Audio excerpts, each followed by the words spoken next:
World War II, a time of great loss and suffering. Many of the world's nations were thrown together into a seemingly endless battle. However, through all this turmoil, a battalion small in number but not in spirit rose to the occasion. Their unstoppable motto, "Go for broke," is a slang term which means to go all out. This Japanese-American unit fought valiantly for more than just America. They fought for the future image of all Japanese Americans in the world.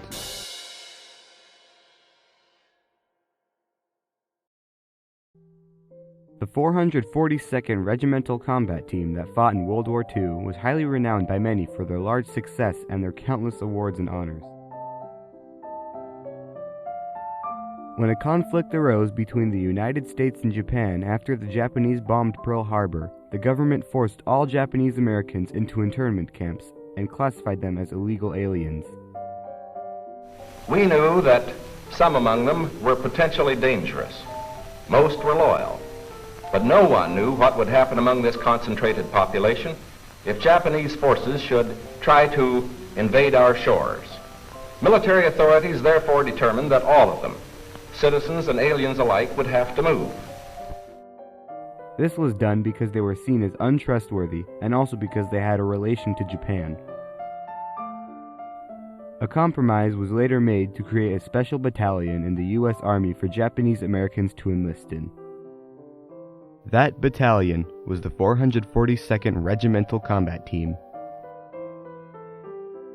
When Pearl Harbor and other American bases were bombed by Japan in 1941, America was dragged into World War II. As a result of the bombing, Franklin D. Roosevelt and Congress declared war on Japan in December of that year. I ask that the Congress declare that since the unprovoked and dastardly attack by Japan on Sunday, December 7th, 1941, a state of war has existed between the United States and the Japanese Empire. This started a long-lasting hatred for Japanese people in America, so much so that legal American citizens who only had Japanese ancestry were absolutely despised and hated. The prejudice directed towards Japanese people who were living in America greatly increased. Even before World War II, anti-Japanese propaganda was quite common in America.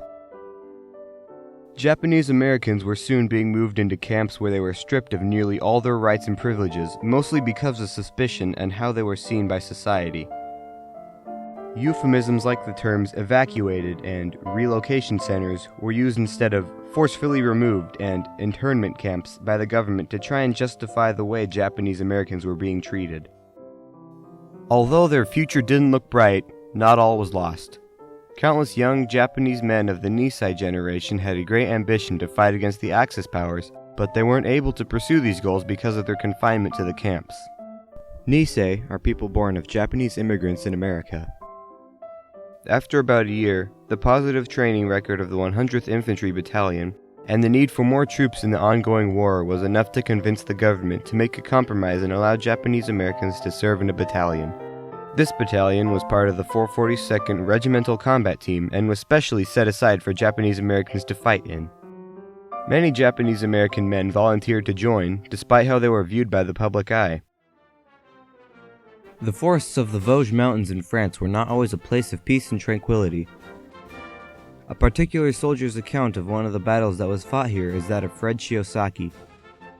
In an interview conducted by the Densho Project, he describes a time when the 442nd Battalion went in search of the Lost Battalion, a Texas battalion that was surrounded and trapped by the enemy in France. Shiosaki tells about how he and his troop were traversing a path in the middle of a winter night long before sunrise when out of the blue a firefight is heard up ahead. Their platoon comes to a halt, expecting to wait out the firefight before advancing. It lasted much longer than expected. This particular firefight lasted all the way into the morning, and it didn't show any signs of stopping. Day after day the fight went on. Finally, after the 5th day since stopping, the troop began to move up towards this monstrous firefight that was taking place. At long last, the path took a turn up to the German strongpoint. Artillery and other fire was raining down on the platoon as Shiosaki witnessed a fellow soldier who was also a good friend get struck by a bullet. The conditions were perilous, but nothing was getting in the way of the troops' advancement. They continued past the trees onto a narrow ridge with Colonel Purcell waving them on into battle. The attack is up this side of the ridge, and there's Colonel Purcell, big as God, 6'6", standing there and waving us on. Come on, you guys, let's go, let's go.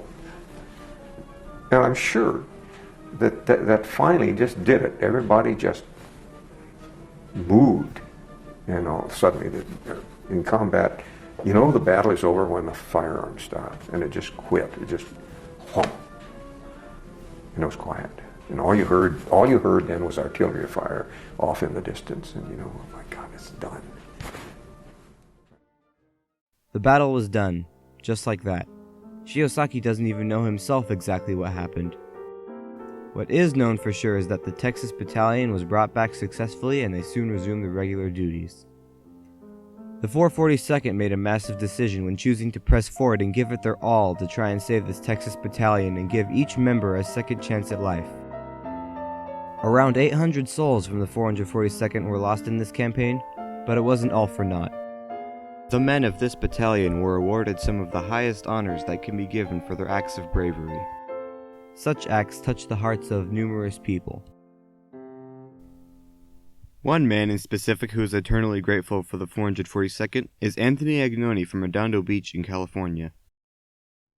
Agnoni's father was part of the Lost Texas Battalion, the same one that was saved by the 442nd. Because Agnoni's father was saved, he was able to come home and have kids, including Anthony. Agnoni never missed a chance to thank the veterans of the 442nd. Agnoni states, "Every single one of them should be honored." It's long overdue.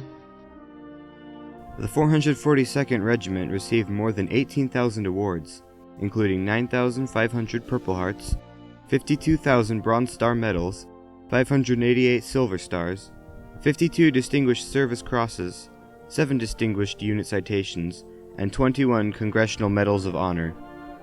The 442nd Regiment was the most decorated unit for its size and length of service in the history of American warfare. The 4,000 men who initially made up the unit in April of 1943 had to be replaced nearly 2.5 times. In total, about 14,000 men served.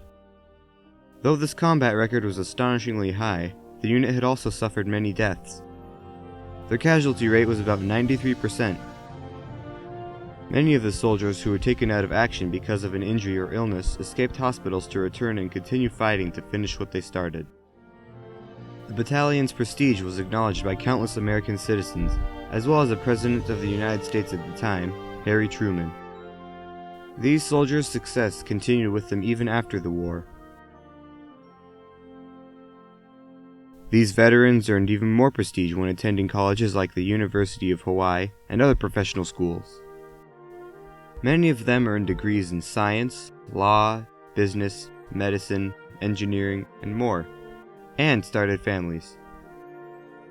They were not only honorable patriots who served their country, they were also fathers. Harry Truman once stated, "You fought not only the enemy, you fought prejudice, and you won." This is a phrase that is often repeated throughout history.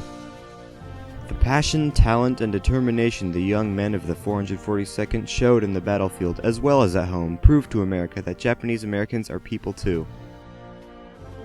Through the trials and tribulation of the war abroad and the war they faced in their own homeland, the young men of the 442nd Regimental Combat Team willingly fought for the country that essentially betrayed them. Their valor and honor paved the way for the future changes in the way Japanese Americans would be perceived throughout the world. These men were never afraid to fight for their country and go for broke.